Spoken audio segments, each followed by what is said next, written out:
ese principio que históricamente siempre ha sido el fundamento que le damos desde un punto de vista jurídico al deber de dar alimentos es real, ¿no? Si en verdad existe, o al menos en esta como podríamos decir que es como un deber mínimo, ¿no? El aportar en la subsistencia de otros, en realidad nos pone de manifiesto una cierta, ¿no es cierto?, crisis o fisura de este principio de solidaridad familiar. Y por lo mismo, además, nos pone en jaque el principio de corresponsabilidad parental, ¿no? En el que nosotros pareciera, en general, nuestros ordenamientos jurídicos y también, de alguna manera, los medios parecen estar hace mucho tiempo insistiendo, trabajando o presentando este como un principio cardinal, ¿no?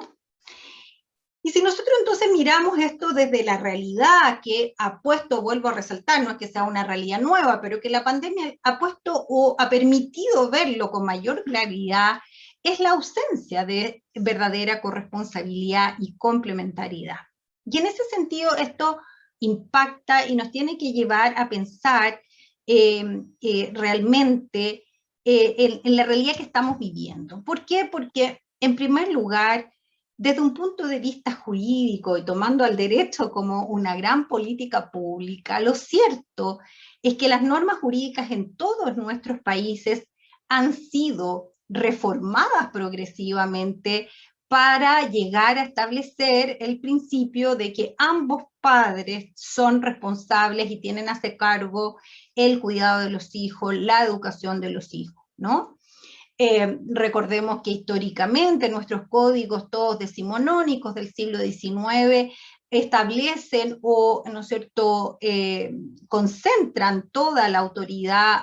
sobre los hijos en el padre, ¿no? La figura del pater familia, y después vamos a tener en todos nuestros derechos progresivamente el que se le van a ir otorgando facultades, ¿no es cierto?, posibilidad de intervenir en la autoridad, en el cuidado, en la educación, y por lo tanto a la madre, ¿no? Incluso originalmente, a falta del padre, la madre no tomaba las tareas de cuidado desde un punto de vista jurídico, ni la patria potestad respecto de sus hijos.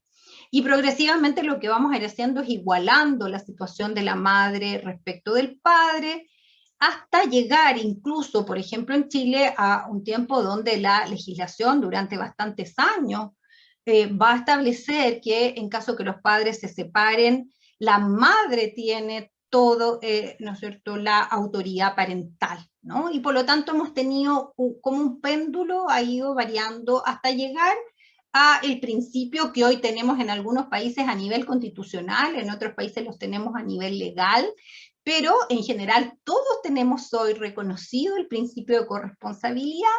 En el caso chileno lo introdujimos y precisamente el objetivo fue establecer que es un principio que rige, ya sea que los padres viven juntos o que los padres vivan separados, ¿no?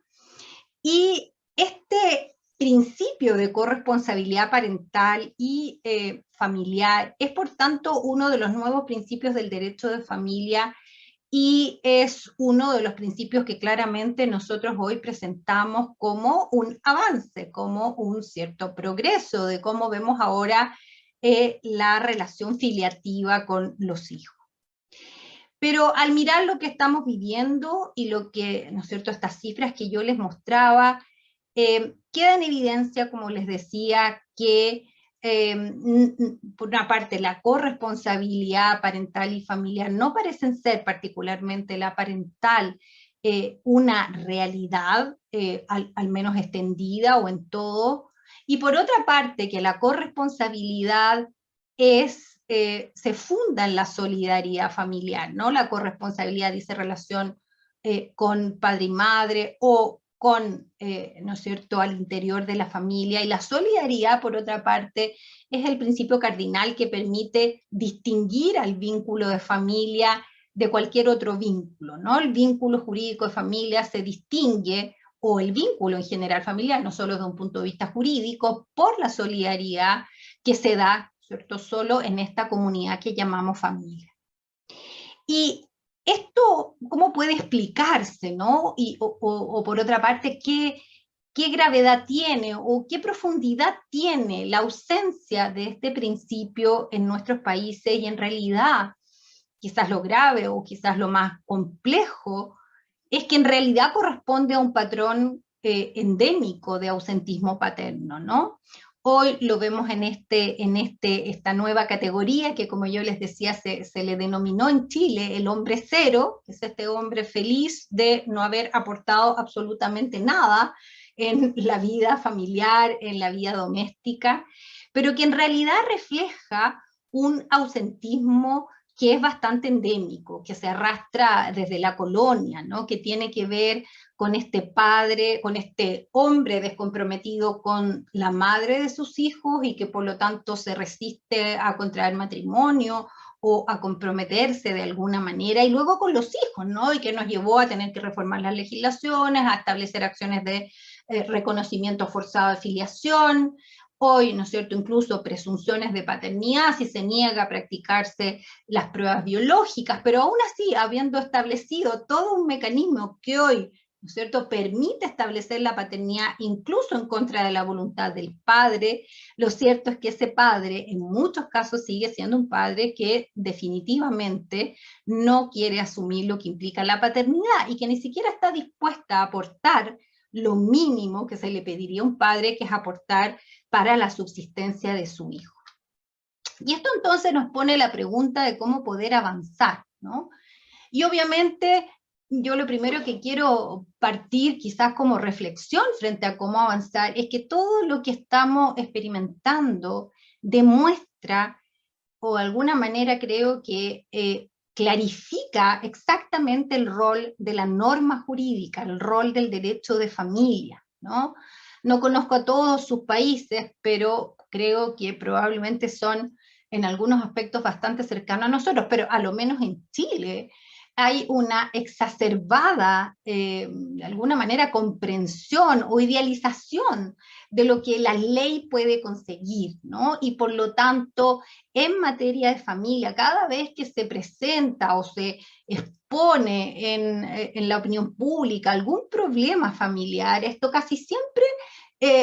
digamos, se responde enviando un proyecto de ley, ¿no? Y casi siempre se responde con la idea de que en definitiva lo que hay que hacer es que hay un vacío legislativo, que hay que legislar, que hay que reformar la legislación, y nosotros aquí al menos estamos llenos de proyectos de ley que inciden en familia y permanentemente estamos modificando, reformando las leyes, ¿no? Y lo que nos permite mostrar esta realidad es que en verdad la norma jurídica tiene un determinado, ¿no es cierto?, alcance. La norma jurídica no es una panacea para la resolución de los conflictos familiares, la norma jurídica no va a hacer más felices a las personas, la norma jurídica no asegura los vínculos familiares, la norma jurídica no garantiza el compromiso, el amor, de alguna manera, dentro de los miembros de la familia, sino que en realidad lo que hace la norma jurídica es simplemente tratar de asegurar un piso mínimo, un piso de derechos y obligaciones que se consideran esenciales o al menos indispensables para que pueda desarrollarse la vida familiar o pueda desarrollarse en definitiva la persona, ¿no? Y en ese sentido, en materia de corresponsabilidad y en materia alimenticia, lo que hemos tenido es, por una parte, una legislación que ha reconocido el principio de corresponsabilidad. En materia alimenticia hemos ido modificando la ley para tratar de reforzar el cumplimiento. Está claro que tenemos mucho que hacer todavía, pero esto no significa que nos hemos quedado a brazos cruzados, sino que en general todas las legislaciones han ido modificando y tratando de alguna manera consagrar jurídicamente, pero lo que vemos es que la regla jurídica no permea si no se avanza en la educación, y que por lo tanto el cumplimiento de los deberes familiares, y en este caso el cumplimiento en definitiva del aporte al que estamos llamados, excede a la norma jurídica y obviamente requiere un compromiso ético, ¿no? Requiere en definitiva una comprensión de lo que significa ser padre, de lo que significa ser cónyuge, de lo que significa ser pareja, ¿no?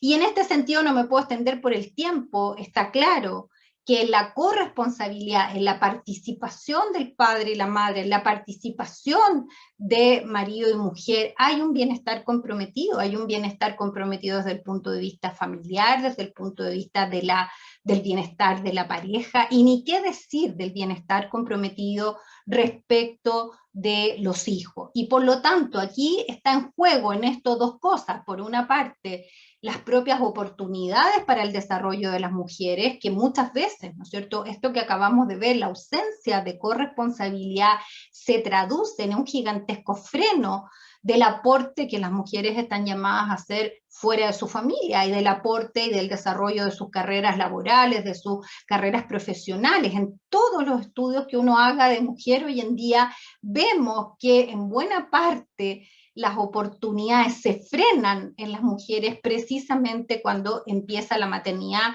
y empiezan a tener que tratar de conciliar vida familiar con vida laboral, y es ahí donde empieza a producirse la brecha con los hombres que, sin embargo, no teniendo esa carga, pueden seguir avanzando. Y en segundo lugar está toda la afectación al bienestar, en definitiva, de los hijos, ¿no? Son muchísimos los estudios, ¿no?, que muestran el impacto que tiene la ausencia del padre, ¿no?